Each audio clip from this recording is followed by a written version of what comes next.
Kamusta mga kalapatid, mga kapatid, mga kaburo ko to. So ngayon is money race dito sa club namin, 300 miles. Pero pinakawalan nila ng late. Pinakawalan nila ng 10:30 yung sa club race.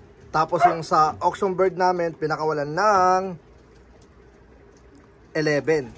So 6 hours flying yun kung mag-on time sila. So sa club race, dapat nandito na sila ng mga 4:30. 4:40 na. Tapos ride shoulder, so mapapalayo yung mga ibon natin. So siguro mga few minutes. Kailangan meron ng lumitaw ditong natin. Club race, club team natin. Grabe, walang mga tos yung boy. So tingnan natin mga tol kung nakapagtos pala tayo doon ng I think nagtos yata tayo doon ng 51. Tapos ng 51 and 25 miles kahapon. So tingnan natin kung ano magiging resulta ng mga ibon natin sa 300 miles. Pero late na kasi pinakawalan dahil doon daw sa area ng ng release point is super foggy. Grabe. Buti na lang sa release natin na area is walang pagi, ganto lang clear sky kung tawagin, blue sky. Yan, meron siyang mga konting lang ulap kanina. So ayos pa rin yung natin, yung pauwi natin kanina. Nakakatuwa lang dahil grabe. Kung mapapanood niyo lang yung video natin nung una ko kasang i-upload yon, yung natin 153 miles. Tapos ito is next lang doon. So kung di nyo pa napanood yun, balikan nyo lang yun. Alright, so ngayon tignan natin, meron tayong niload na 6. Sila yung mga natin, pambato natin sa pooling. Si 245, si 246, si 241, si yung puti natin, yung grizzle natin, tapos yung si favorite ni Ama, yung Trenton. So tingnan natin kung sino yung mga yung naman ang bulabog nating aso. So tingnan natin kung may magda-day bird doon kasi gantong oras medyo delikado na dahil mabilis nang dumilim. Yan. Mabilis nang dumilim ang kalangitan dahil nga malapit na mag-winter. So tapos yung sa auction bird, meron tayo doon 3. Yung dalawa di sa atin, tayo lang naglipad. Tapos yung isa natira sa warriors natin. Yan. So 3 yung in-auction bird natin na nakapangalan sa atin. Yung isa nabili ng isang kaklab natin pero masaklap nga lang dahil nga kinuha na siya ni God. Yon.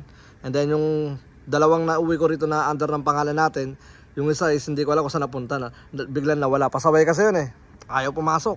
So possible na nadali siya ng kalaban. But it's okay, meron pa tayong isa, si 238. So nakapuling din siya. So tingnan natin kung magde-day bird yung natin, yung auction bird. Medyo tagilid yung para sa akin kasi nga pinakawalan siya ng 11. Kung bibilangin natin sa 6 hours, kailangan nandito na siya ng 5. So madilim na talaga yon. Kung mag-on time siya, 5 something, mga ganyan. Kasi dito mga 5:30, madilim na. Alright, dito naman sa one low price natin. Congratulations ulit kay Noipy. Grabe. Nung first yung activation race, nag first place din siya. 101 miles. Tapos sa 153 si Noipy na naman. Magkaibang ibo, nag first place. Tapos sa third race natin, tignan natin kung siya pa rin. Grabe na yun pagka ganun. Malupit ka boy. Yun na nga, si Noipy is meron siyang mga ina-out na ibon dahil di na siya lilipad ng club. Magpo-focus na daw siya sa one low price. So sa mga sa mga tawag dito, mga naghahanap diyan ng ng tawag dito mga naghahanap ng clock bensing, I think M3 yata o M2. PM niyo lang ako. May kasama na lahat 'yon. Kasama pati yung case. Alright, so tingnan natin at babalik ako pagka may lumitaw na. Okay, time check. Anong oras na? 6:08. 6:08. So sabi doon sa club namin is 6:30, wala nang magka-clock. Kumbaga kung may mag-clock pa is automatic second day bird na daw yun. So pinakaulan kasi yung ibon ng ng 10:30, tapos sobrang pagi, walang kaaraw-araw. Tapos yung sa auction bird naman, pinakaulan ng 11, ganun din, wala pa ring araw. Dapat cancel talaga yung race daw ng kasi 300 miles kasi yun Yan. Na-late na ng sobra yung pakawala nila. Yan. Pero sa 150, okay na okay yung 150 natin dahil maaraw yun. Tsaka tinignan ko talaga yung nun, yung hangin nun. Kaya sabi ko nga, 2 hours na magiging headwind. Tailwind. Pero lang, 3 mph lang yun. But still good pa rin yun sa mga ibon.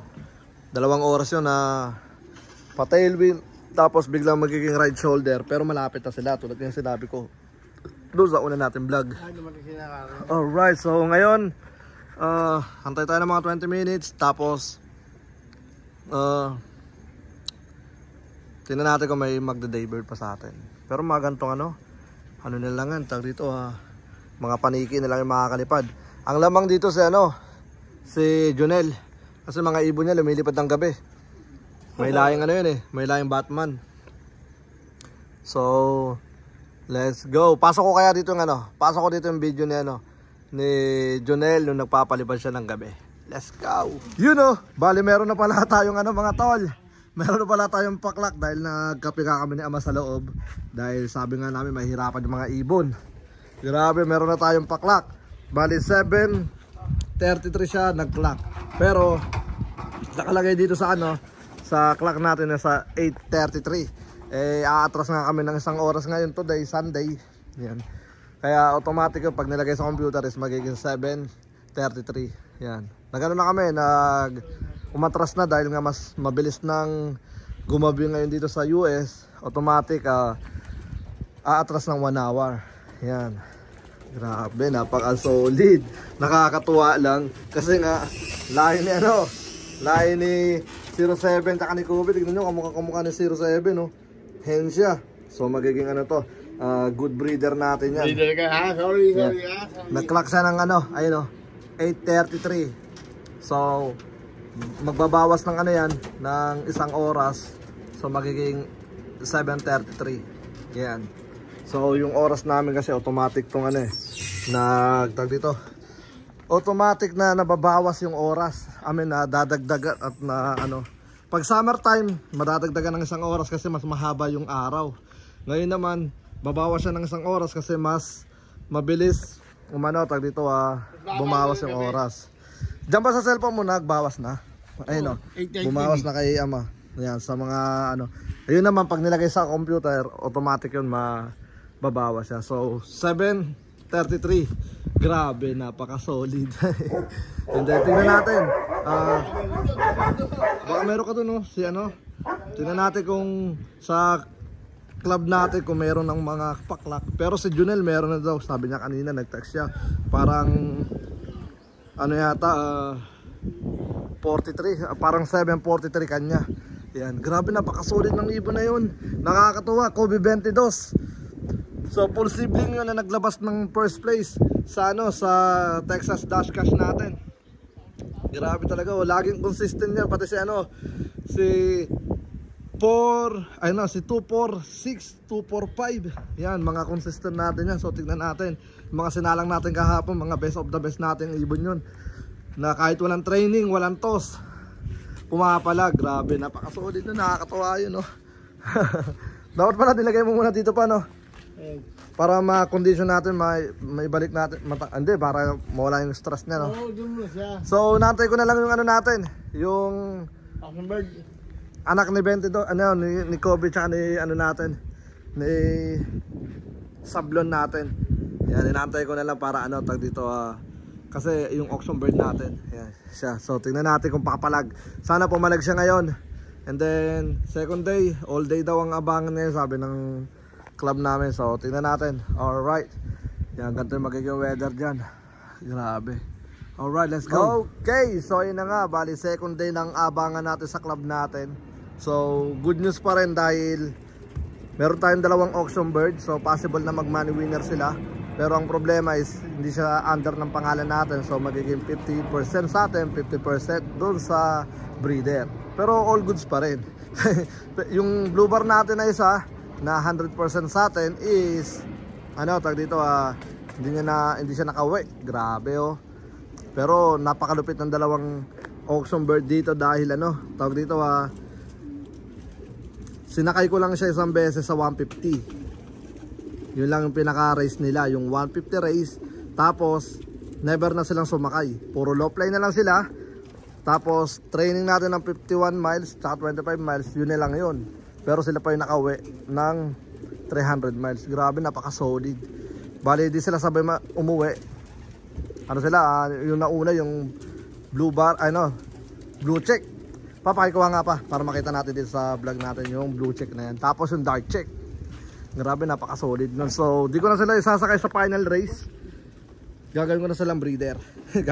Iyaano na natin sila, i-cross na natin sila sa mga bata natin. So doon pa lang napahanga na ako na tag dito, wala silang training, wala silang toss masyado. Ano lang talaga, low play lang.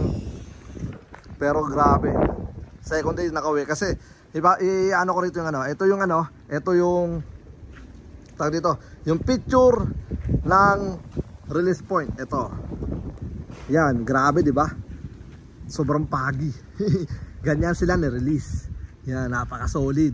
And then yun na nga, ito muna, ito yung natin, first auction bird. Yan, grabe, napaka sexy na ito. Sexy lady. Tingnan mo, mukha pa lang, di ba? So pasok na sa breeder natin yan. Kasama yan sa category namin, category. Yeah, kasama yan sa natin sa tag dito, sa breeding natin ngayon this year. Para sa natin, tag dito, para sa team. Kumbaga, pero hindi ko sigurado kung mangingitlog siya ng maayos kasi nga bata pa siya. Ano kulay siya? Dark check, maitim siya.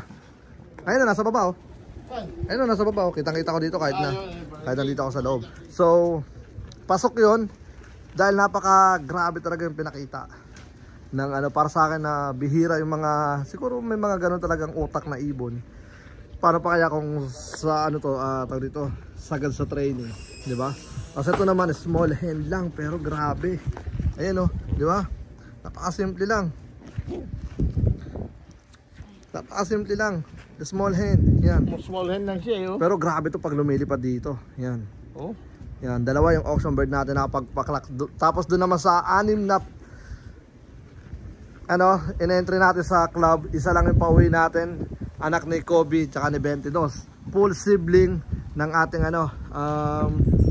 full sibling ng ating tawag dito, tatay ng ating Texas Dash Cash. Yan. Tsaka pamangkin siya ni 07. Yan. So ngayon, nag-aabang pa rin kami rito.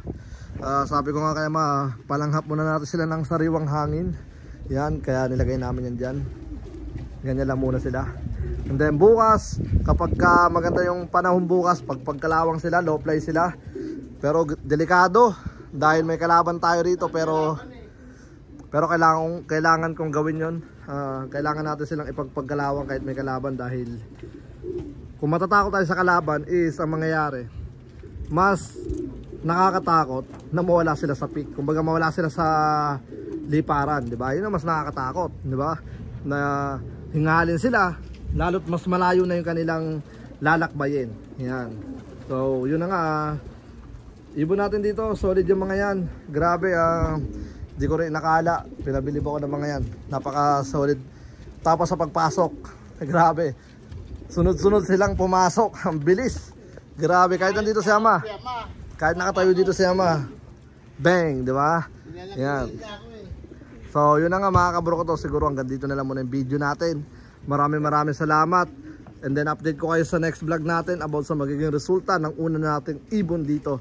So nagtatalo-talo sila ngayon sa club namin dahil walang masyadong pahuwi. So sabi ko ganun talaga, kapag may race talagang hindi mo inaasahan talaga yung mga ganyang bagay na paminsan maganda pahuwi, paminsan talagang pangit. So di natin alam yung nangyayari sa taas dahil kahit sa club ngayon nagkakaubusan. So di natin masabi kung anong meron ngayon sa taas. Alright, so yun na nga, bali hanggang dito na lang. Ako nga po pala ulit si Brown G. Ama ng Kapistrano Lop. At welcome sa aking channel. Peace out, let's go!